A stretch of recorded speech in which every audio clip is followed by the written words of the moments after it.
and welcome to this corner of the world, Mindful Making at Ballesbazaar. This is my first podcast ever, so I'm at the same time thrilled to be here, but also very nervous of how this will turn out. But let's just get into it. I've been watching a lot of podcasts and followed podcasts and knitters and makers around the world. Myself, I am Danish. I've lived there the majority of my life, but we moved to Sydney, Australia 6 years ago. My husband and my 3 children. So we now live here in the beautiful Hornsby Heights, north of Sydney. It's Sunday, the 9th of September, the day that I record this, and it's a beautiful sunny day. It's been a cold winter, I find, not cold as in the northern hemisphere, of course, but still cold for Sydney, for the Sydney norms. So now it's the first day of spring, really spring, so it's beautiful sunshine outside. And I totally forgot to say where you can find me. So my name is Jane Ballet, and on Instagram you can find me and my knitting adventures at ballesbazaar. That's also my username on Ravelry. I also have another account which is called Mindful Making, and you can find that on Instagram, and an Etsy shop called mindfulmakingAU. So mindful making is more about making for, to make conscious choices, to protect the environment, to use thrifted material, to be much more conscientious in terms of using the resources that we have. And I might combine the two, my knitting life and my, do-it-yourself life, and the environmental protection ideas. I might combine that someday. I'm still struggling and contemplating whether, should they be kept separate, because the knitting community is different from, environmental, but it could be, combined anyway. So that's why I call this podcast Mindful Making at Ballesbazaar. So combining it all into one, let's see how that works out. So what I intend to talk about today is I will talk about my current knitting project, and I will also talk about some of the things that I've done for the mindful making part. But first, grab your knitting, your project, your crochet, your embroidery, get a cup of tea or coffee going, and just keep me company, because that's also one of the intentions about this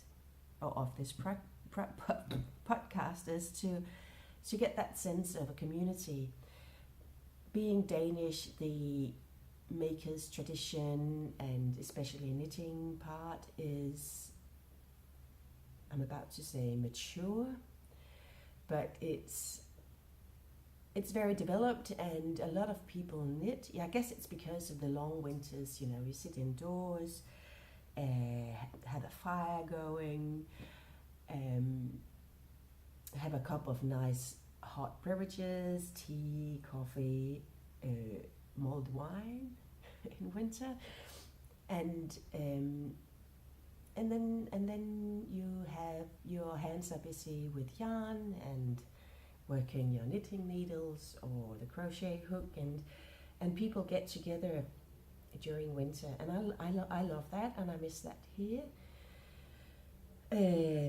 I guess with, you know, moving from 9 months of winter to 9 months of summer, the drive to knitting is not the same, but for me it is. I knit all the time, and what I find quite interesting is when, you know, I knit when I commute. I have an hour's commute every day to work, and people come up to me and say, you knit? It's not that many that does that anymore. So I'm on a quest to change that. Also here in the Southern Hemisphere, you can knit, and you can knit with wool on the beach. It does need a rinse through for the sand after, you know, before you start wearing it, any garment that you make, but it is possible. So this is also my attempt to create a bit of a community around the knitting here in the Southern Hemisphere, Australia and New Zealand. So this is my contribution to that. Okay, into my current work in progress. I am working on a jumper for Astrid, my daughter. So here it is. It's a raglan shape construction, and she wanted a fairly simple black sweater, but then she wanted colored inserts under the arm, under the sleeves. Let's see if I can here. So I've done that, and I am in preparation for doing it down the sides as well. It does look a bit messy at the moment. So I was thinking I could do intarsia, you know, with blocks of the colored knitting, but then I'm not that fond of the purl stitches. So I thought, how can I avoid purling? So what I found out I would do is to knit the jumper in the round and then steek it open and insert these multicolored bands down the sleeve. So this is what I've done here. I'll try to fold that way. So this is the under the arm. So I've put in all the, so it's top down construction, so I put in all the decreases prior to the steeking, and then I've picked up stitches here and I've knitted back and forth in plain garter stitch underneath. Yeah, so I think it'll be all right. I'm interested to see how it blocks. And then of course, you know, my daughter, well, she has a certain idea of what she wants, which is good. And she wanted the rib to be just black. So I had to figure out how to do that. So what I've done here, so I did start the colored section from the top of the sleeve, move down and just end it here with live stitches, and then I also ended here with putting the stitches on a piece of yarn so they were live while I worked this colored part, and then I picked up the stitches to put in the ribbing. It's a 2x2 ribbing. So I think that works pretty well. I'm interested to see how it blocks so it gets more even. So here, this is where I'm at the moment. So I've put in the steeks. So I do that by crocheting down. So I've done that in the colored. So these are these.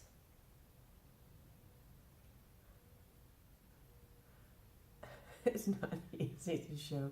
Anyway, bear with me, please. So these are crocheted. So this is to secure the stitches at the oh, so here it is. Here it is. Here it is. Sorry. Here it is. So this is the crochet part here. So you just have one strand in between, or the step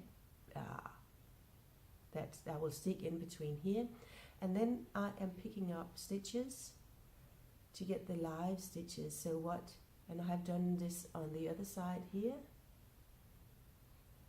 They sit on a wire, and I am doing it on this side.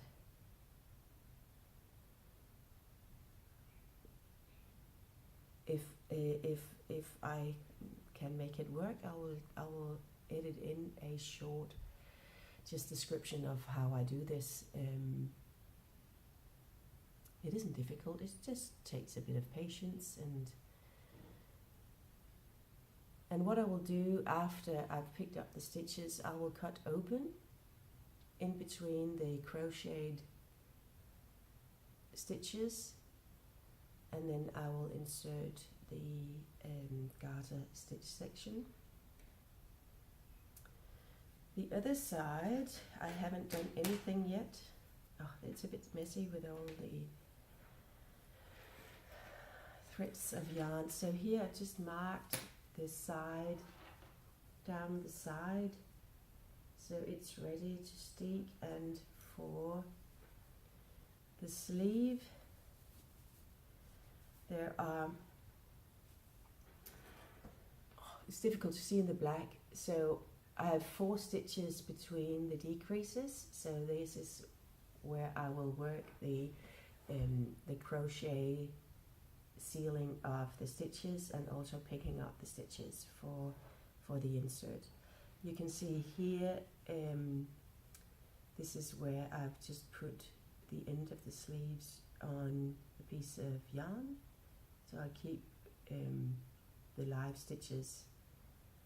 Just have to be a bit careful when I stick open, so I don't cut the live stitches, or the last live stitch around, or just, yeah, at the edge of where I will cut it open. Yes. The yarn, so just before I talk about the yarn, I think this, so it's quite short. She wanted the waist length, and I've put in some ease in the body and not too much ease on the sleeves. Yeah, I hope it will be all right for her. She's tried it on, and it sits perfectly on her. I have to redo the collar though.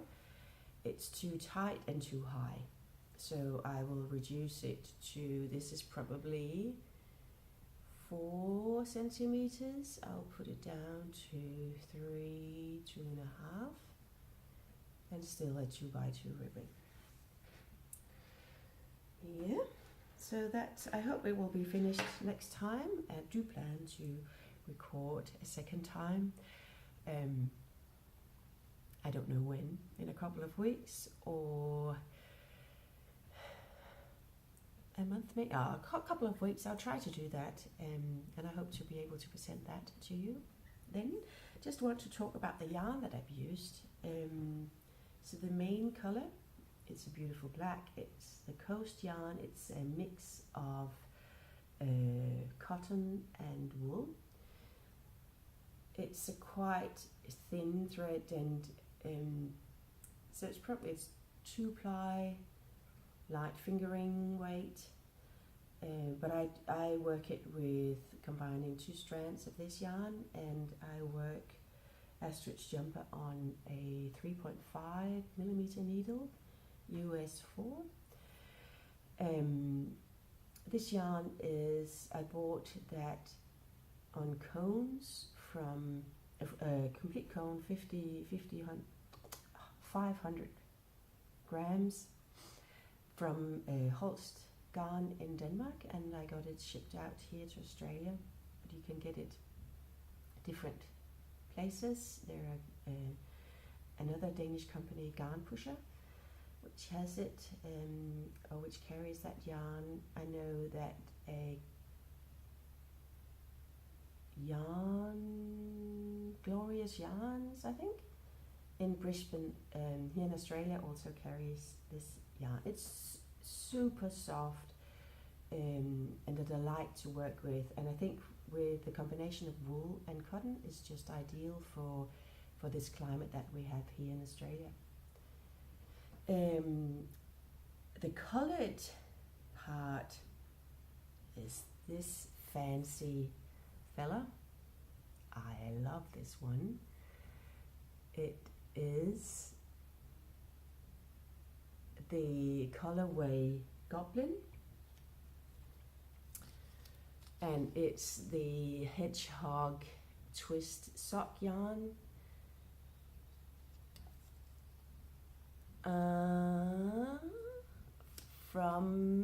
And it's from 80% blue-faced Leicester wool and 20% nylon, hand-dyed. Hedgehog fibers, Goblin, and just look at this. Isn't this amazing? You know, black and then with these splashes of mint and pink and orange, grey. It's just awesome. It's just awesome. I love this one. I'm very happy about that. So just coming back, when you see it knitted up like this,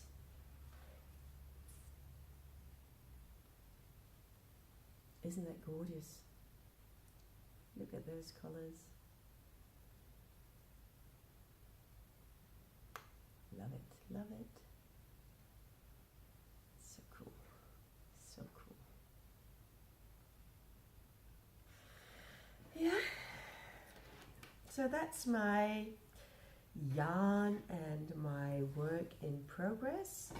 Then I wanted to show you the bag, if I can get myself organized. So this is my knitting bag at the moment. So I'm just entangled in yarn here. Here we go. So this is a bag that I bought. I found at the local thrift shop. $3. It has these nice little ribbons and wooden beads, so you can then tie it in at the top.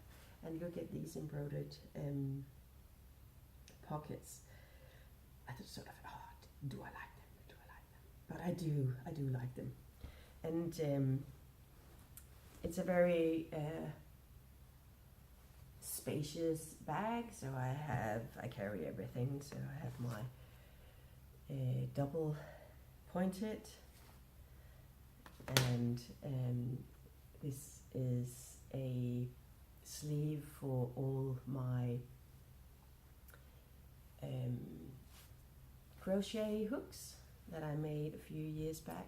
Whoop. So here they are. 4.5 must be sitting in a project somewhere. So I made this nice woolly, made this a couple of years ago. And then my Chaigu favorite needles is in this bag, and you know, quite coincidentally, you know, these are exactly the same size, almost, so they can sit in my shelf. Pull it out like them, and my little notions bag that I've made. This was I will talk about this later, but there's this nice little wooden bead detail, and inside a contrast color where I have my needles just stuck on the side. Yeah. And then a lot of other mess and paper in here. But that's how it is. So but I carry this with me always. So that's my knitting for today that I wanted to talk about. And finally, I wanted to talk about what I do at Mindful Making. And as I said, Mindful Making is much more about the environment. Can we do something to reduce our waste, especially plastic waste? It's just horrible. I get horrified when watching footage from this ocean that is just filled with filthy plastic. And I heard that by 2050 there will be more plastic in the ocean, in our oceans, than there are fish. Isn't that horrible?